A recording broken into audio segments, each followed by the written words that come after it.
जैसे कि आप लोगों ने लास्ट एपिसोड के अंदर देख लिया था, लू फैंग को एक पनिशमेंट मिलती है जिसके अंदर लू फैंग को चौजरिलम मॉन्स्टर्स को लगभग लगभग 10 एपॉक्स के लिए गार्ड करना होता है, वो विदाउट एनी मेरिट। यानी कि इस चीज के लिए लू फैंग को कोई भी मेरिट्स वगैरह नहीं मिलने वाले थे। एंड 10 एपॉक्स अगर देखा जाए तो ये काफी ज्यादा लंबा टाइम था, बट स्टिल जो लू फैंग होता है वो अपनी पनिशमेंट को स्वीकार करता है। वही हमें चूयू भी देखने के लिए मिलता है जो कि इस चीज से थोड़ा सा नाराज था। उसे लग रहा था कि ये सारी की सारी चीजें उसके कारण हुई है, उसने लू फैंग को अपने मिशन के लिए भेजा था एंड उसी मिशन के कारण लू फैंग को ये पनिशमेंट मिली। इसलिए वो लू फैंग को अपना हेवनली लिक्विड दे देता है जो कि उसे हेवन लेवल मिशन के अंदर सेकंड पोजीशन पे आने पे मिला था। एंड इस लिक्विड के लिए लू फैंग भी मना नहीं करता एंड वो उसे ले लेता है। अब आगे हम लोग को जिंगजैंग सिटी देखने के लिए मिलती है जहाँ पे जो लू फैंग होता है वो ऑलरेडी इस जगह पे गार्ड करने के लिए आ चुका था। वही लू फैंग के अंडर में हम लोग को और भी काफी सारे सबॉर्डिनेट्स देखने के लिए मिल सकते थे जो कि लू फैंग को वो करते हैं। वही मेन सीट के ऊपर लू फैंग बैठा हुआ था, वही लू फैंग के साइड के अंदर मोरुशा एंड मो यूक्योंग भी देखने के लिए मिल सकता था। वही यहाँ पे हम लोग को ओरिजिनल एंसेस्टर भी देखने के लिए मिल सकते थे। अगर एक ऑर्डिनरी सिटी की बात की जाए तो एक ऑर्डिनरी सिटी के अंदर एक सिटी लॉर्ड या फिर मिलिट्री कमांडर यूजली सबसे ज्यादा पावरफुल होता है, लेकिन अगर कोई चौधरिलम का एक्सपर्ट उस सिटी को गार्ड करने के लिए आ जाए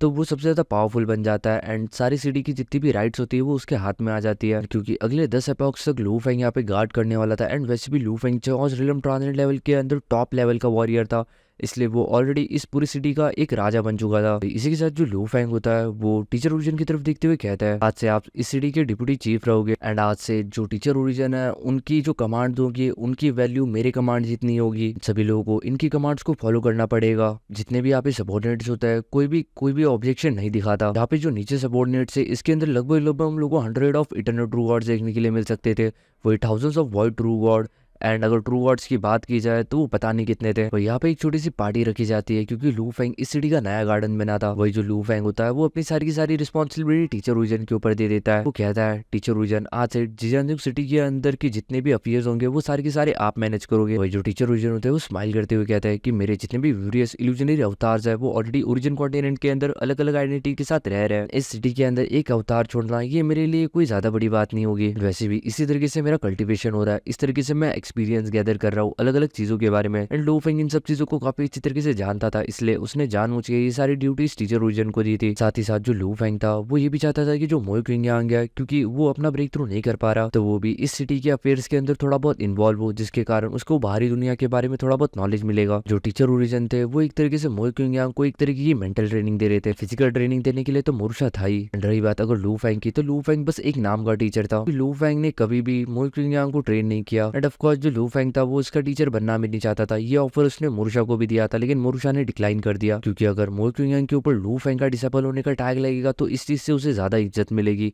क्योंकि मोरुशा को जानता ही कौन है। तो मोई क्विंगयांग था उसका जो टैलेंट था वो काफी ज्यादा ऑर्डिनरी सा था। उसने अपना ब्रेक थ्रू वर्ड ट्रू वर्ड लेवल के ऊपर कर दिया। उसके बाद से उसका जो कल्टीवेशन था वो काफी ज्यादा मुश्किल हो चुका था। लू फैंग ने काफी ज्यादा सोचने के बाद और ओरिजिनल एंसेस्टर और मोरुशा के साथ बात करने के बाद जो मोई क्विंगयांग का कल्टीवेशन है वो ऑलरेडी स्विच कर लिया था ब्लड लाइन कल्टीवेशन सिस्टम के अंदर। इसके थ्रू जो मोई क्विंगयांग के चांसेस थे वो चौजरिलम के ऊपर आने से काफी ज्यादा बढ़ चुके थे। इस कल्टीवेशन सिस्टम का सबसे बड़ा डिसएडवांटेज यही था कि मोई क्विंगयांग जो था वो कभी भी फ्यूचर के अंदर चौजरिलम के ऊपर अपना ब्रेक थ्रू नहीं कर पाएगा। ये जो ब्लड लाइन सिस्टम है ये भले किसी की भी कल्टीवेशन स्पीड को बढ़ा देता है लेकिन ये एक तरीके से उनको करप्ट कर देता है। जैसे जैसे वो आगे बढ़ते जाते हैं वैसे वैसे उनका कल्टीवेशन काफी ज्यादा मुश्किल होता जाता है। वही जो लू फैंग था वो इस वक्त टीचर ओरिजिन की तरफ देख रहा था एंड टीचर ओरिजिन की तरफ देखते हुए लू फैंग काफी ज्यादा शॉक था क्योंकि वो जब टीचर ओरिजिन की तरफ देख रहा था तो उनका जो अवतार था वो लिटरली इतना ज्यादा रियलिस्टिक था कि इवन लू फैंग भी उनके अवतार के अंदर और रियल बॉडी के अंदर डिस्टिंग्विश नहीं कर पा रहे थे। इस चीज को देखते हुए लू फैंग मन ही में सोचता है कि टीचर ओरिजिन वो सही में काफी ज्यादा टैलेंटेड थे।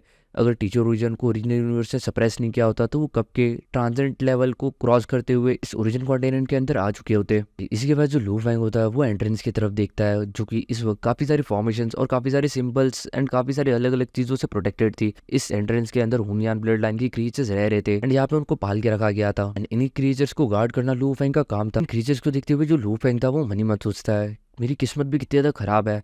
अगर मुझे इस सिटी को नॉर्मली गार्ड करने का मौका मिला होता तो 10 अपॉक्स के लिए अगर मैं इस सिटी को गार्ड करता तो लगभग लगभग मेरे को 1 मिलियन मेरिट पॉइंट्स मिलते। लेकिन वही काम अभी मेरे को फ्री में करना पड़ रहा है बिना किसी मेरिट पॉइंट्स के। लेकिन फिर भी जो लू फैंग होता है वो इन सब चीजों के बारे में ज्यादा कुछ नहीं सोचता। ये लू फैंग के दिमाग के अंदर एक आइडिया आ चुका था क्योंकि ये सारे के सारे जो क्रीचर्स है ये उनियन ब्लड लाइन के क्रीचर्स काफी ज्यादा वीक थे चौजरिलम लेवल के हिसाब से। लू फैंग की कल्टीवेशन एंड रिसर्च के हिसाब से एकदम परफेक्ट है। आप लोगों को याद होगा जो लू फैंग है वो इन चौजरिलम के क्रीचर्स के ऊपर एक्सपेरिमेंट करता था यानी कि एक तरीके से रिसर्च करता था। इन्हीं के ऊपर रिसर्च कर करके लू फेंग ने अपने काफी सारे डिफरेंट मूव्स क्रिएट किए थे। पहले इन चौजलियम क्रिएचर्स के बॉडी पार्ट्स को ढूंढने में लू फेंग को काफी ज्यादा मेहनत करनी पड़ती थी, बट अभी लू फेंग सोच रहा था कि वो आराम से इन क्रिएचर्स के साथ WWE करके आराम से इन लोगों के बॉडी पार्ट्स ले सकता है। लू फेंग के दिमाग में आता है कि वो इन क्रिएचर्स को डरा के या फिर इनके साथ थोड़ी बहुत लड़ाई वड़ाई करके आराम से इनके बॉडी पार्ट्स ले सकता है। एंड जब तक ये जो क्रिएचर है ये सेफ है एंड इनमें से कोई मरता नहीं, तब तक अपर इलम वाले लोगों को कोई भी फर्क नहीं पड़ने वाला, क्योंकि किसी को क्या ही फर्क पड़ेगा अगर लू फेंग इन क्रिएचर्स के नाखून या फिर 2-4 पंख निकाल लेगा। लेकिन ये जो नाखून और पंखों वाली बात है, इसके अंदर एक और चीज होती है। तब तक ये क्रिएचर खुद ना चाहे कि लू फेंग उनके नाखून और पंखों के ऊपर रिसर्च करे, तब तक लू फेंग नहीं कर सकता। इसी चीज के लिए लू फेंग ने सोचा था कि वो इनको मार पीट के इनको डरा के रखेगा, जिसके मदद से इनको भी कोई दिक्कत नहीं होगी। लू फेंग का कल्टीवेशन भी एकदम स्मूथली चलता रहेगा एंड इसी तरीके से लू फेंग इस अपॉर्चुनिटी का भी फायदा उठा लेगा। इसी तरीके से जो लू फेंग है वो अपना 10 डायरेक्शनल वर्ल्ड फॉर्म को पूरी तरीके से मास्टर कर लेगा। वही हम लोग को जियांसी सिटी के अंदर काफी ज्यादा हलचल देखने के लिए मिल सकती थी, क्योंकि जब से लू फेंग इस जगह को गार्ड करने के लिए आया था अगले 10,000 एपॉक्स के लिए, इस बात के फैलने के बाद काफी सारे लोग जियांसी सिटी के अंदर रहने के लिए आने लग गए थे। मतलब काफी सारे छोटे मोटे ट्रू गॉड्स, काफी सारे इटर्नल ट्रू गॉड्स एंड काफी सारी बड़ी बड़ी फोर्सेस, क्योंकि इन लोगों के लिए इनकी सेफ्टी से ज्यादा कोई ज्यादा बड़ी चीज नहीं थी। एंड लू फेंग ऑलरेडी चौदलम ट्रांजिट लेवल के अंदर नंबर 1 के ऊपर था। इतने ज्यादा पावरफुल पर्सन के इस सिटी को गार्ड करने के बाद इस सिटी की जो वैल्यू थी वो काफी ज्यादा बढ़ चुकी थी। काफी सारे लोग अलग अलग सिटी से माइग्रेट कर रहे थे इस सिटी के अंदर एंड इस सिटी के अंदर जो बिजनेस वगैरह है वो भी काफी ज्यादा बढ़ चुका था। वैसे अगर नॉर्मली देखा जाए तो ये जो ट्रू गॉड्स या फिर वर्ड ट्रू गॉड्स होता है, इन लोगों की जो लाइफ स्पैन होती है वो 30,000 साल या फिर ज्यादा से ज्यादा 1 लाख साल के आसपास होती है। लेकिन क्योंकि जैसी पावरफुल फोर्सेस आपस में फाइट करने के लिए लग जाते हैं, इन सभी लोगों की जान खतरे में आ जाती है एंड इनकी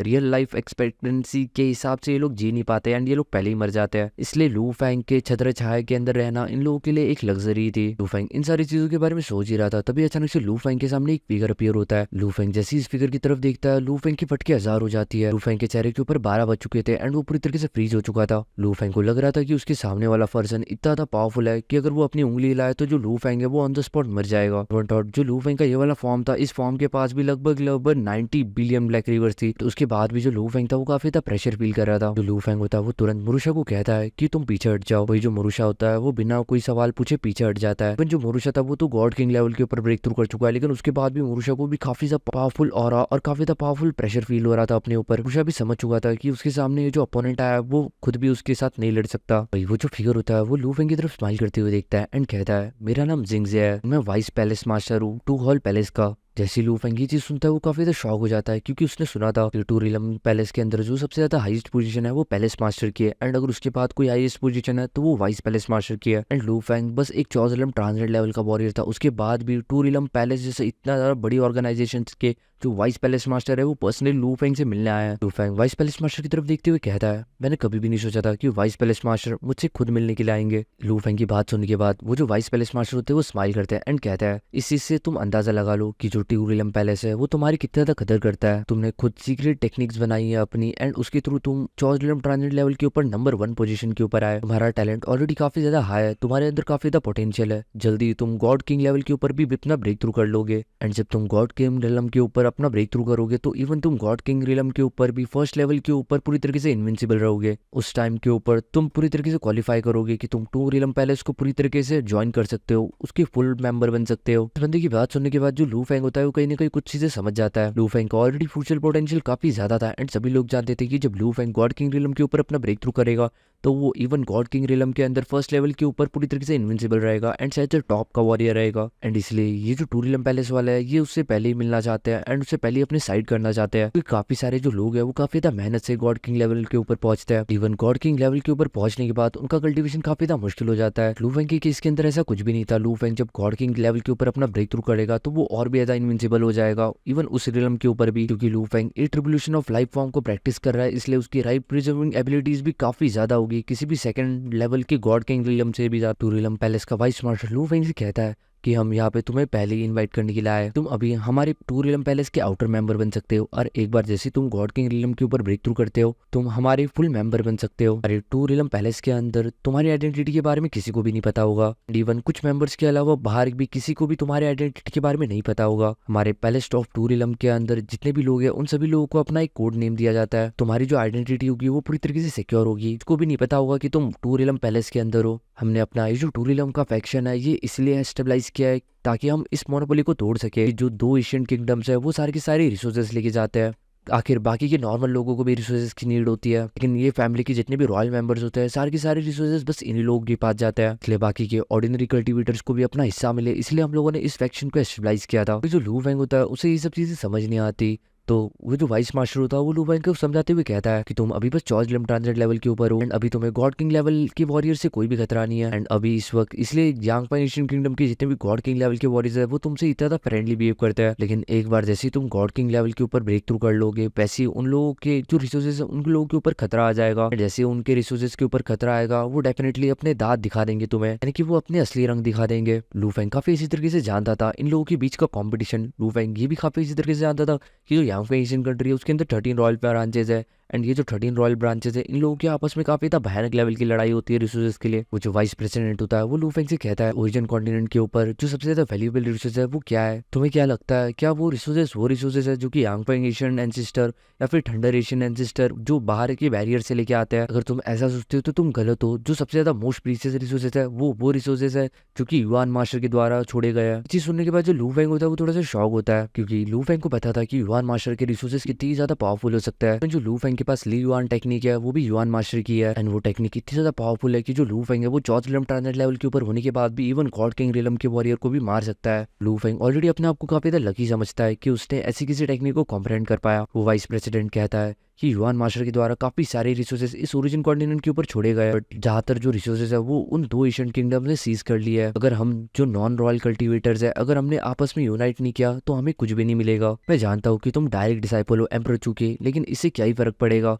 क्या तुम्हें सही में लगता है कि इससे कोई फर्क पड़ने वाला है? क्या तुम्हें एक्स्ट्रा कोई रिसोर्सेज मिलेंगे? वाइस प्रेसिडेंट कंटिन्यू रखता है एंड वो कहता है कि जितने भी रिसोर्सेज है यांगफेंग एशियन किंगडम के वो सारे के सारे बस रॉयल मेंबर्स के लिए होते हैं या फिर रॉयल फैमिली मेंबर्स के लिए। जितने भी नॉन रॉयल गेस्ट ऑफिशियल्स या फिर जितने भी डिसाइपल्स होते हैं उन लोगों को ये सारे जो रिसोर्सेज है ये प्रोवाइड करना पूरी तरीके से इलीगल है, यानी कि इवन मास्टर चू अगर वो खुद भी चाहे तो उसके बाद भी वो लू फेंग को ज्यादा जो कीमती रिसोर्सेज है वो प्रोवाइड नहीं कर सकते, क्योंकि जो यांगफेंग एशियन कंट्री के जितने भी ज्यादा मोस्ट प्रीशियस रिसोर्सेज है बाहर वाले लोगों को देने के लिए पूरी तरीके से प्रोहिबिटेड है। अगर कोई बाहर का आदमी उन रिसोर्सेज को पाना चाहे तो उसे काफी ज्यादा मशक्कत करनी पड़ती है, एंड इवन 99.9% रिसोर्सेज को तो इवन तुम मेरिट्स के थ्रू एक्सचेंज भी नहीं कर सकते। लेकिन वो सारे जो रिसोर्सेज है वो युआन मास्टर के द्वारा सारे कल्टिवेटर्स के लिए छोड़े गए थे, उसके ऊपर सभी लोगों का अधिकार है, सभी लोगों का इक्वल अधिकार है कि वो उन रिसोर्सेज के लिए फाइट करे। लेकिन क्योंकि ये दो रॉयल फैमिली सारे के सारे रिसोर्सेज रख लेती है तो नॉर्मल कल्टिवेटर्स को कुछ भी नहीं मिलता, उनके पास बस एक ही चारा रह जाता है कि वो इनकी चाटे, एंड इनकी चाटने के बाद भी उनको कुछ भी नहीं मिलता। एंड यही रीजन है कि हम लोगों ने अपना ये फैक्शन क्रिएट किया। जिसके बाद वो वाइस प्रेसिडेंट लू फेंग को कहता है कि तुमने एक और चीज नोटिस की होगी कि काफी ज्यादा कम गॉड किंग जो होता है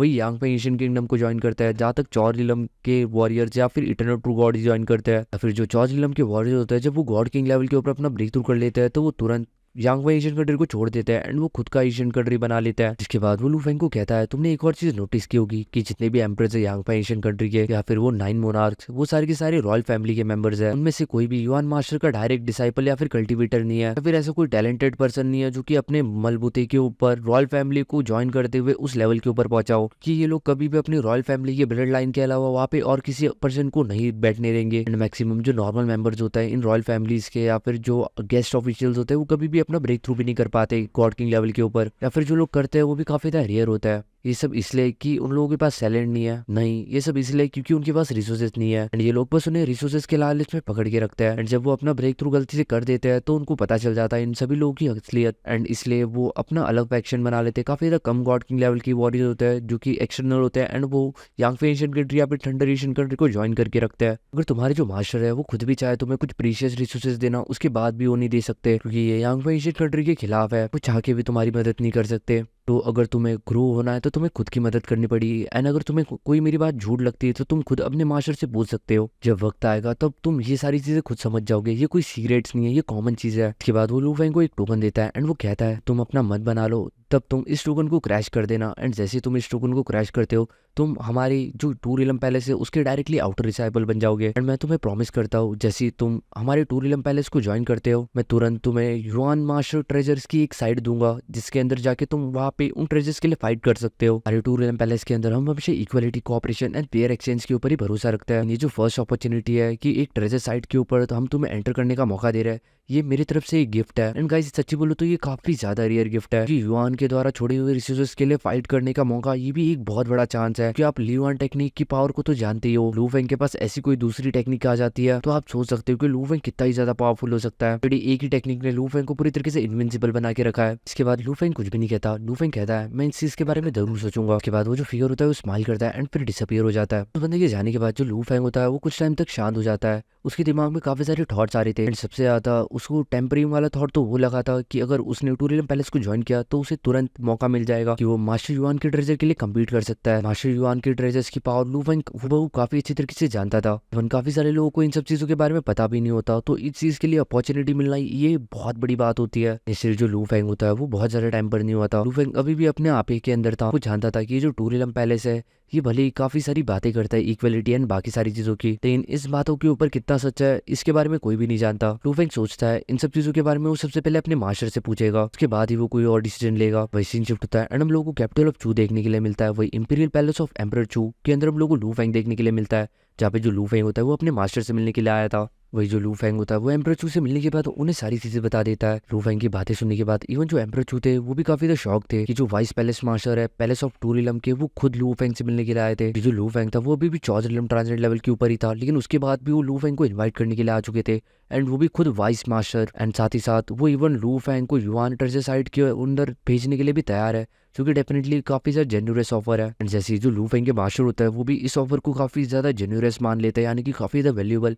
उसके बाद इवन लू फेंग को भी ये ऑफर काफी ज्यादा अच्छा लगने लग जाता है। उसके बाद एम्परर चू कहता है कि उस बंदे ने जो कुछ भी चीजें तुम्हें कही है वो सारी की सारी सच है। जितने भी रिसोर्सेज इन 2 एशियन कंट्रीज के अंदर बढ़ता है वो मेनली रॉयल फैमिलीज के लिए रिजर्व होता है। जितने भी गेस्ट ऑफिशियल या फिर नॉन रॉयल मेंबर्स या फिर इवन डिसाइपल्स या फिर कोर डिसाइपल्स, उन लोगों को भी उन सब चीजों का एक्सेस नहीं है। अगर वो उन सब चीजों को चाहते हैं तो उन्हें काफी सारे मेरिट पॉइंट्स के थ्रू उन सब चीजों का एक्सचेंज करना पड़ता है।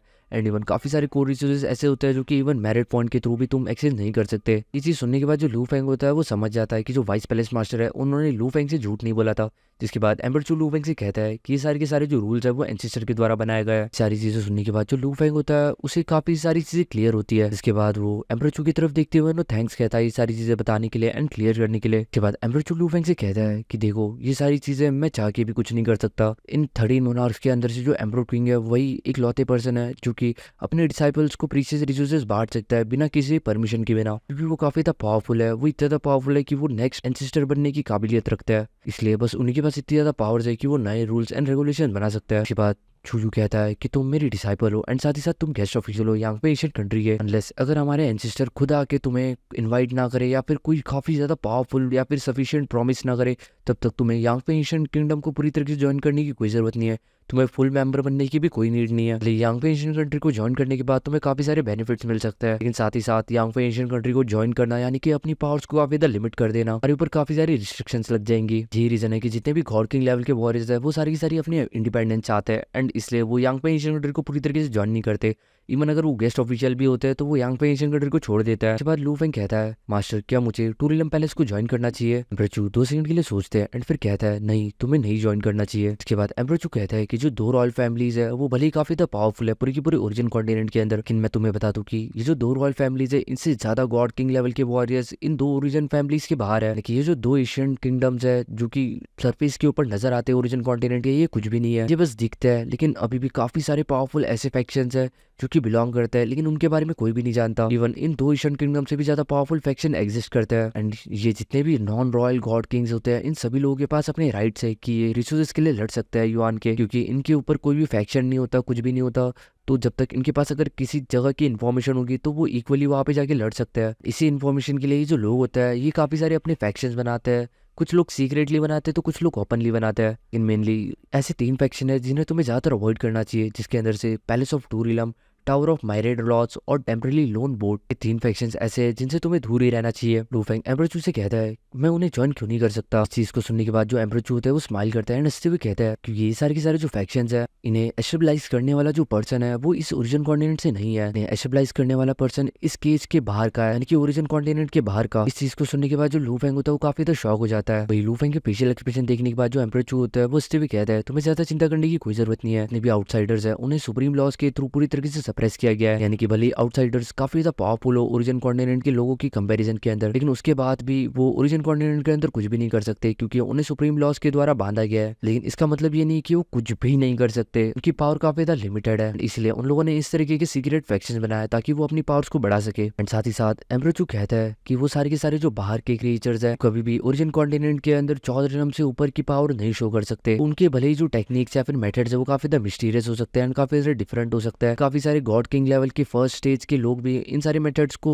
नहीं सहन कर सकते, बट उसके बाद भी एट द एंड वो सारे के सारे जो मेथड्स है वो बस 14 रिलम के तक ही रह जाता है। इसलिए जब तक तुम 14 रिलम के ऊपर पूरी तरीके से मोस्ट पावरफुल वॉरियर हो तुम उन लोगों का सामना कर सकते हो, लेकिन उन लोगों के जो ट्रू फॉर्म्स है वो लिटरली इतने ज्यादा पावरफुल है कि वो already ultimate realm of God king level को सप्रेस कर चुका है। इसलिए अगर उनके ट्रू फॉर्म्स का इवन एक छोटा सा अवतार भी ओरिजिन कॉन्टिनेंट के ऊपर भेजा गया तो वो अकेला काफी है पूरे के पूरे 2 एशियन किंगडम को हिलाने के लिए। लू फेंग एम्परेचू से कहता है कि अगर वो सही में इतने ज्यादा पावरफुल है तो वो ओरिजिन कॉन्टिनेंट के अंदर क्यों आ रहा है, ओरिजिन कॉन्टिनेंट के ऊपर वीक लोग रहते हैं तो वो इन वीक लोगों को क्यों परेशान कर रहा है। एम्परेचू कहता है वो युआन के द्वारा छोड़े हुए रिसोर्सेज के लिए यहाँ पे आ रहा है। एंड गाइस लिटरली इस पॉइंट तक मेरे को ऐसा लग रहा था कि जो युआन है वो मे बी केज के बाहर का बंदा होगा एंड वो केज के बाहर वाले लोगों के साथ लड़ता होगा या फिर उनका भी कोई ना कोई राइवल तो होगा ही। लेकिन ये चीज सुनने के बाद लिटरली मेरा दिमाग हिल गया। इवन केज के बाहर के जो क्रिएचर्स है वो भी युआन के रिसोर्सेज के लिए फाइट कर रहा है, यानी कि युआन सही में कितना ही ज्यादा पावरफुल होगा। वही एम्परेचू लू फेंग से कहता है तो मैं बस एक सलाह देना चाहूंगा कि ये जो आउटसाइडर्स है वो युआन के रिसोर्सेज को हमसे भी ज्यादा चाहते हैं। तुम कभी भी कहीं पे भी जाओगे तो तुम्हारे ऊपर हमेशा उन लोगों की नजर रहेगी, तुम डायरेक्टली इनडायरेक्टली हमेशा उन लोगों से कनेक्टेड रहोगे। After all long term contact के अंदर कौन जानता है उनके बारे में, हिडन डेंजर्स के बारे में।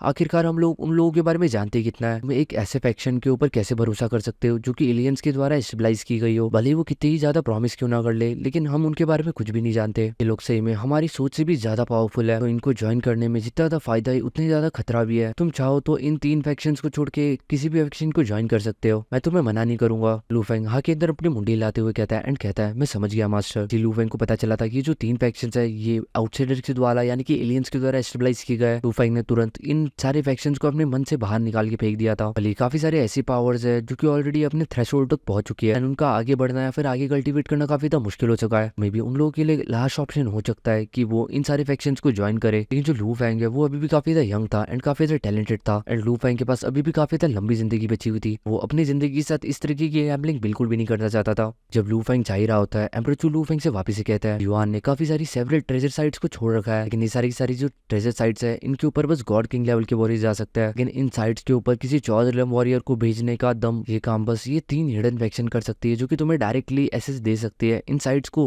एसेस करने का। वही लू फेंग कहता है ठीक है मास्टर मैं इन सब चीजों के बारे में सोचूंगा। लेकिन लू फेंग को इस तरीके से जाते हुए देख एम्परेचू को बिल्कुल भी अच्छा नहीं लग रहा था। एम्परेचू लू फेंग को रोकता है एंड कहता है युआन की सारी ग्रेट अपॉर्चुनिटीज को एसेस करने के लिए एक और तरीका है एंड तुम 14 रिलम के अंदर रह के भी इन अपॉर्चुनिटीज को एसेस कर सकते हो। मेरे पास एक आइडिया है। एम्परेचू की बात सुनते ही जो लू फेंग होता है वो काफी ज्यादा एक्साइटेड हो जाता है। एम्परेचू कहता है कि तुम्हें ये चीज पता होनी चाहिए कि काफी सारे नेचुरल ट्रीजर्स बॉर्डर्स के ऊपर पैदा होते हैं 2 एशियन किंगडम्स के एंड जो 14 रिलम के वॉरियर्स होते हैं दोनों एशियन कंट्रीज के वो हमेशा इन बॉर्डर ट्रेजर्स के लिए हमेशा मार काट करते रहते हैं यानी कि लड़ते रहता है। ये सारी की सारी जो फाइट्स है वो हमेशा 14 रिलम तक रेस्ट्रिक्टेड रहती है, यानी कि 14 रिलम के ऊपर कोई भी पर्सन इन फाइट्स के अंदर पार्टिसिपेट नहीं कर सकता। ये कुछ रूल्स है जो कि इन 2 एशियन कंट्रीज के द्वारा साइन किए गए हैं। अगर तुम्हारी बात की जाए तो तुम 14 रिलम के अंदर ऑलरेडी नंबर 1 के ऊपर हो। अगर तुम वहां पे जाके खड़े हो जाते हो तो शायद ही कोई तुम्हारे टक्कर का होगा। तुम्हारे लिए वहां से ड्रेसेस उठाना कोई ज्यादा बड़ी बात नहीं होगी। तुम आराम से उन सभी लोगों को सप्रेस कर सकते हो। तुम आराम से वहां के जितने भी नेचुरल ट्रेजर्स है उन सारे ट्रेजर्स को उठा सकते हो। मैं जानता हूँ वो सारे के सारे ट्रेजर्स तुम्हारे किसी भी काम के नहीं रहेंगे क्योंकि तुम ऑलरेडी काफी ज्यादा पावरफुल हो। लेकिन सोचो अगर तुम लगातार इन सारे के सारे नेचुरल ट्रेजर्स को हंट करते रहोगे एंड ये जो 2 एशियन कंट्रीज है इनके जो 14 रिलम के एक्सपर्ट्स है इन लोगों को जब कुछ भी नहीं मिलेगा तो एट द एंड तुमसे परेशान हो जाएंगे क्योंकि तुम ऑलरेडी इतने ज्यादा पावरफुल हो कि कोई तुम्हारे साथ कम्पीट कर ही नहीं पाएगा। उन बॉर्डर सिटीज के अंदर जितने भी कॉम्पिटिशन होता है जो कुछ भी चीजें होती है वो सारी की सारी एक तरफा हो जाएगी एंड एट द एंड वो काफी ज्यादा परेशान हो जाएंगे एंड वो तुम्हें रोकने के लिए कहेंगे एंड उस टाइम एंसेस्टर परेशान होकर तुम्हारे लिए डेफिनेटली कोई ना कोई ऑफर भिजवाएंगे कि तुम उन बॉर्डर से हट जाओ एंड बाकी लोगों को इक्वल अपॉर्चुनिटीज मिलने का मौका दो। उस टाइम तुम डायरेक्टली एंसेस्टर के साथ ट्रेड कर सकते हो, यानी कि उनसे एक मौका मांग सकते हो इन युआन साइट्स को एक्सेस करने का, इनके लिए कम्पीट करने का। एंड क्योंकि ऑलरेडी तुम 14 रिलम ट्रांजिट लेवल के अंदर पूरी तरीके से अनबीटेबल हो, 14 रिलम वालों की सबके नाक में तुम दम करके रखोगे तो वो तुम्हें एक सीढ़ी ऊपर चढ़ने का मौका दे सकता है। वो तुम्हें परेशान होकर जरूर ये मौका देंगे कि तुम युआन की साइट्स के लिए लड़ सको, इक्वल अपॉर्चुनिटीज के लिए लड़ सको। लेकिन एक बात याद रखना कि वो जो युआन ट्रेजर साइट्स होती है उसके ऊपर जितने भी वॉरियर्स होते हैं वो ज्यादातर गॉड किंग लेवल के वॉरियर्स होते हैं। काफी ज्यादा कम वहाँ पे तुम लोगों को 14 रिलम के वॉरियर्स देखने के लिए मिलेंगे एंड जो 14 रिलम के वॉरियर्स देखने के लिए मिलेंगे वो ज्यादातर इन 3 हिडन फैक्शंस के होंगे। मैं टाइम टू टाइम तुम्हें उन सारे के सारे ट्रेजर्स की इन्फॉर्मेशन देते रहूंगा जो कि उन बॉर्डर्स के ऊपर इरप्ट होने वाली होगी या फिर पैदा होने वाली होती। एंड इससे पहले कि उसे कोई और ले, तुम आराम से उस चीज के लिए फाइट करके उस चीज को हासिल कर लेना। यानी कि गाइस ये कुछ ऐसी बात हो जाएगी जैसे कि कोई अगर 5th क्लास के अंदर है कोई बच्चा, एंड वो 5th क्लास के अंदर इतना ज़्यादा जीनियस बन जाता है, इतना ज़्यादा जीनियस बन जाता है कि इवन 5th क्लास के टीचर्स भी उसको पढ़ाने के लिए असमर्थ रहते हैं। तो ऐसे टाइम के अंदर जो स्कूल होता है वो उस बंदे को डायरेक्टली प्रमोट कर देते हैं अगले क्लास के अंदर बिना किसी टेस्ट के। तरीके से जो लू फैंग है वो चौजिलम के अंदर पूरी तरीके से अनबीटेबल है। जब वो बॉर्डर एरिया के अंदर इन सारे मिशन के अंदर पार्टिसिपेट करेगा एंड बार बार इन सारे मिशन को जीतेगा एंड उन सारे ट्रेजर्स को हासिल करता रहेगा, तो ये सारे के सारे दो एशियन कंट्रीज के लोग हैं वो पूरी तरीके से परेशान हो जाएंगे। क्योंकि इवन अगर लू फैंग उन बॉर्डर के ऊपर खड़ा भी हो जाए तो किसी के अंदर भी इतना ज्यादा दम नहीं होगा कि वो लू फैंग के साथ फाइट करे। तो बिना फाइट किए लू फैंग सारा का सारा ट्रेजर लेके जाएगा। इस चीज से डेफिनेटली परेशान होकर जो एंसेस्टर है वो लू फैंग को एक अपॉर्चुनिटी दे देंगे। मैं आप लोगों को बता दूं कि ये सारे के सारे जितने भी नेचुरल ट्रेजर्स वहाँ पे बॉर्न होते हैं, उन सारे ट्रेजर्स के मिशन को कंप्लीट करने के लिए उन सारे के सारे चौदह ट्रांसलेट लेवल लोगों के वॉरियर्स को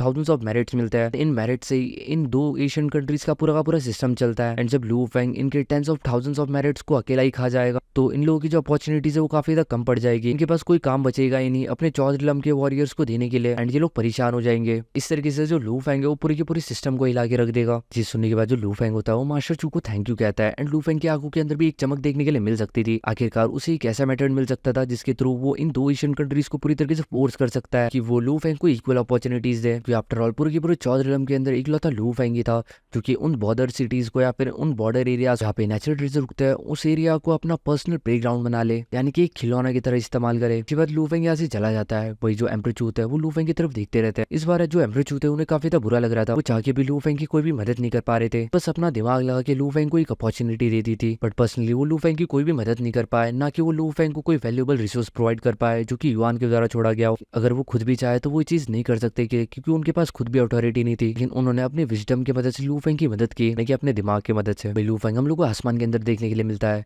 वो अपने मास्टर की स्ट्रेटेजी से पूरी तरीके से तैयार था एक्ट करने के लिए। इसके बाद लू फैंग को पता चलता है कि सारे के सारे जो ट्रेजर्स है ये जब अपनी इनिशियल पेज के ऊपर होता है, यानी कि अपने ग्रोथ साइकिल के ऊपर होता है, तभी भी काफी सारे लोग ऑलरेडी इन सारी जगहों पे घात लगा के बैठे रहते हैं। यानी कि वो ऑलरेडी इन सारी ट्रेजर्स को गार्ड कर रहे होता है कि जैसे ये जो ट्रेजर्स है ये मैच्योर हो जाएंगे वैसे ही वो इन ट्रेजर्स को सबसे पहले ले लेंगे। एंड इन सारी जगहों पे काफी ज्यादा स्ट्रिक्ट गार्डिंग होती है एंड काफी सारे फॉर्मेशन लगा के रखे होते हैं। लेकिन क्या ये सारे के सारे फॉर्मेशन या फिर ये सारे के सारे चौदह के लोग क्या ये लू फैंग को रोक पाएंगे? लू फैंग जोर जोर से हंसता है। लू फैंग के पास इस वक्त जो अपना अवतार था उसके उस अवतार के अंदर लगभग 9 बिलियन ब्लैक रिवर्स थी। इसी के साथ जो लू फैंग होता है वो जोर जोर से हंसने लग जाता है एंड वो कहता है फाइनली मैं 2 एशियन कंट्रीज के नाक के अंदर दम करने के लिए आ रहा हूँ। भी मैं उन बॉर्डर एरियाज के ऊपर करूंगा ट्रेजर्स का नंगा नाच। वो जोर जोर से हंसना स्टार्ट कर देता है।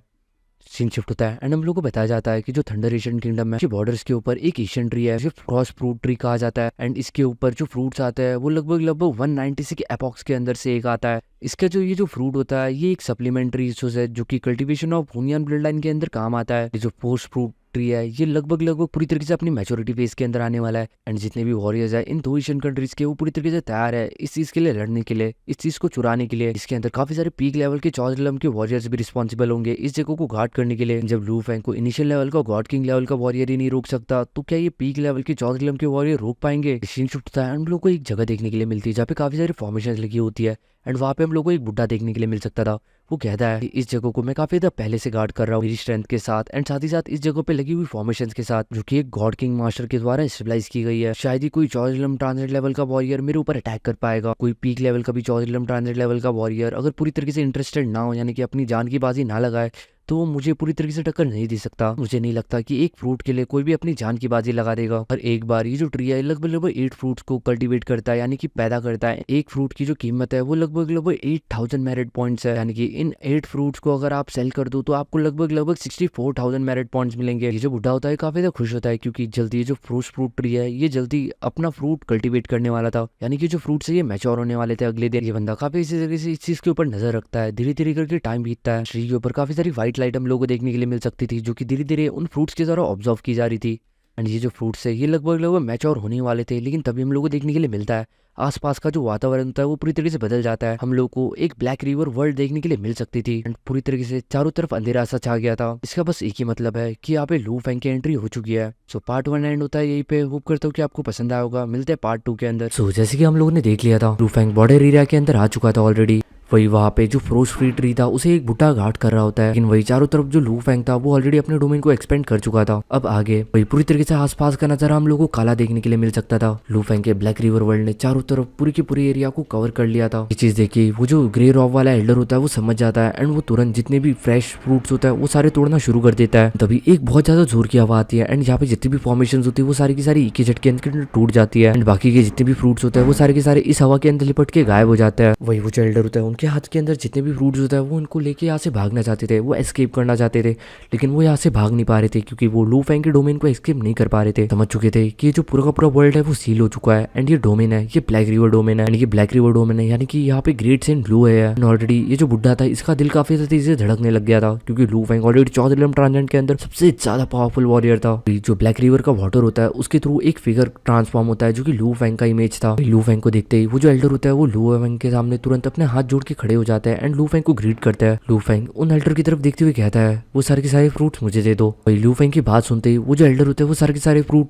काफी ज्यादा इज्जत के साथ लू फैंग को दे देता है एंड वो लू फैंग के साथ एक भी चू तड़ाका नहीं करते। उन एल्डर को डर था कि अगर उन एल्डर ने थोड़ी सी भी बकचोदी की लू फैंग के सामने तो लू फैंग अपनी एक उंगली के मूवमेंट के साथ इस एल्डर को जगह पे ही पूरी तरीके से खत्म कर सकता है। एंड इस मिशन को कंप्लीट करने से उस बुड्ढे को उस यानी कि उस एल्डर को कुछ मेरिट पॉइंट्स मिलते हैं, लेकिन अगर आज वो लू फैंग के सामने नहीं झुकता है तो वो अपनी जान से हाथ धो के बैठेगा। वही जैसे ही जो बुड्ढा होता है वो लू फैंग को फ्रूट दे देता है, चारों तरफ से जो लू फैंग का डोमेन होता है वो धीरे धीरे करके गायब होने लग जाता है एंड कुछ सेकंड्स के बाद जो लू फैंग का ब्लैक रिवर वर्ल्ड होता है वो पूरी तरीके से डिसअपियर हो जाता है। इवन लू फैंग भी यहाँ से गायब हो चुका था।